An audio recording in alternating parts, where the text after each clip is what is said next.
Make a really quick Spanish rice in 2 to 3 minutes. All you need is olive oil, diced tomatoes, garlic, and Uncle Ben's 90-second rice. And it's really quick to put this together. Alright, YouTube and Facebook.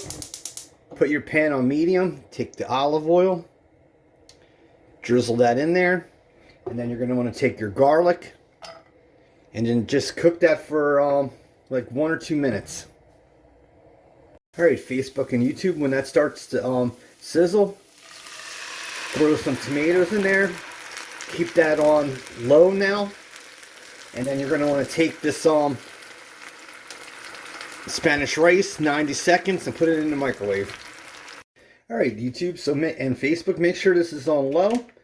Take that rice, pour that in there. And look how easy that is. You just want to work this all together. Look at that tomato and garlic.